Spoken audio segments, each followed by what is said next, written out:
Completing সেন্টেন্সের রুলসগুলো। তো এর আগে আমরা রুলস দুটো করেছিলাম, আজকে আমরা 3 নং রুলস থেকে স্টার্ট করব। তো লেসের যে সূত্রটি রয়েছে এই সূত্রটি খুবই ইম্পর্টেন্ট, পরীক্ষায় প্রায় আসে। তো লেসের সূত্রটি ধরবো যে এগ হয়ে যে এটা বাংলা। তো এই রুলসটি হচ্ছে সাবজেক্ট প্লাস শুড বা মাইট যে কোনো একটা দিব, তারপর অবজেক্ট অপোজিট ভার্ব দিব, বেস ফর্ম যেটা থাকবে সেটার অপোজিট ভার্ব দিব। তো এক্সাম্পল যদি আমরা দেখি, হি স্টাডিজ হার্ড, লেস যেহেতু রয়েছে তাহলে আমরা অবশ্যই এই রুলসটি ফলো করব। তো ফার্স্টে আমরা সাবজেক্ট আনলাম হি, এরপর হচ্ছে শুড বা মাইট থেকে যে কোনো একটি, এরপর হচ্ছে মেইন ভার্ব যেটা থাকবে সেটার একটা অপোজিট ভার্ব আনবো, সেটা হচ্ছে ফিট।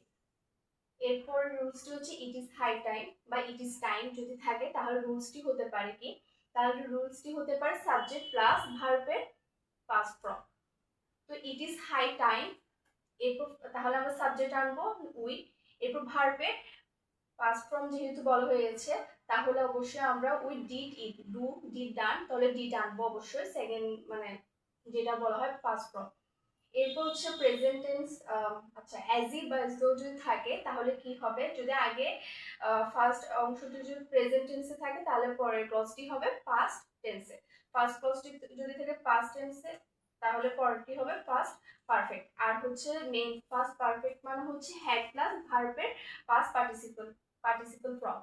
এবং হচ্ছে এখানে যেহেতু অ্যাজ ইফ অ্যাজ দো যদি দেখি তাহলে শি টক্স দেখে বুঝতে পারছি আমরা যে এটা প্রেজেন্ট টেন্সে রয়েছে, তাহলে পরেরটি শি ওয়ার হবে, কারণ এটা পাস্ট টেন্স, প্রেজেন্ট থাকলে আমাদেরকে পাস্ট টেন্সে আনতে হবে। এরপর হচ্ছে পাস্ট, যদি এস ইফ দেখলাম এবং শি টক ইডি দেখে আমরা বুঝতে পারছি যেটা পাস্ট টেন্সে রয়েছে, তাহলে পরবর্তীতে আমাদেরকে অবশ্যই পাস্ট পারফেক্টে নিতে হবে, তাহলে শি সাবজেক্ট। এরপর হচ্ছে পাস্ট পারফেক্ট আমরা নিব কিভাবে, স্ট্রাকচার অনুযায়ী হ্যাড প্লাস ভার্বের পাস্ট পার্টিসিপল ফ্রম নো। তাহলে 3, 4, 5 এবং এরপরের রুলসগুলো যদি আমরা করি,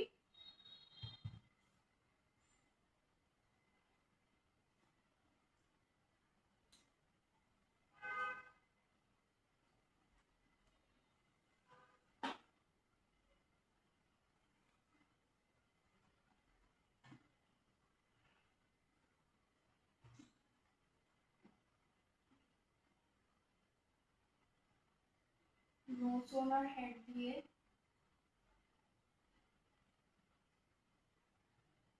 নো সোনার হেডের রুলসটি খুবই ইম্পর্টেন্ট, বলতে গেলে এটা প্রায় আসে। রুলসটি হচ্ছে নো সোনার হেড দিয়ে, এরপরে হচ্ছে দেন,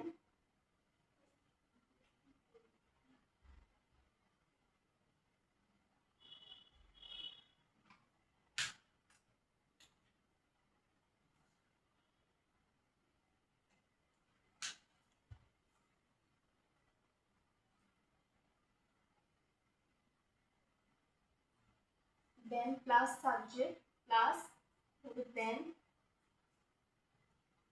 প্লাস সাবজেক্ট প্লাস ভার্বের past form.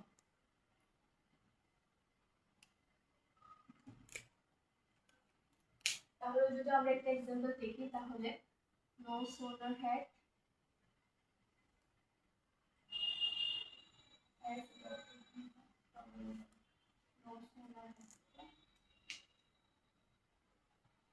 no sooner had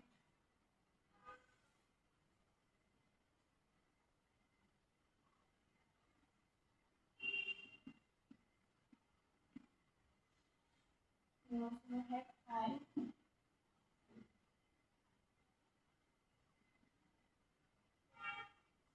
learned her,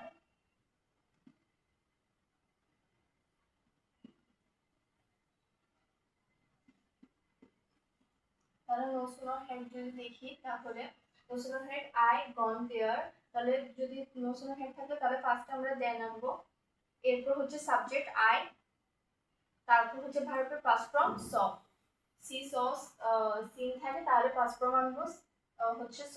তাহলে এখান থেকে একটু হচ্ছে রুলসটি অ্যাপ্লাই হলো, মানে নোসোনার হেড থাকলে এরপর অংশটাতে প্রশ্ন দেওয়া থাকবে no sooner had I I gone there, no sooner had I gone there, তাহলে পরের অংশটা আমরা ফিল আপ করবো, দেন আনবো, তারপর যে কোনো একটা সাবজেক্ট, তারপর ভার্বের পাস্ট ফর্ম এনে, তো লাস্টে আমরা অবজেক্ট এনে সেন্টেন্সটি কমপ্লিট করবো। তাহলে আজকে এই পর্যন্ত।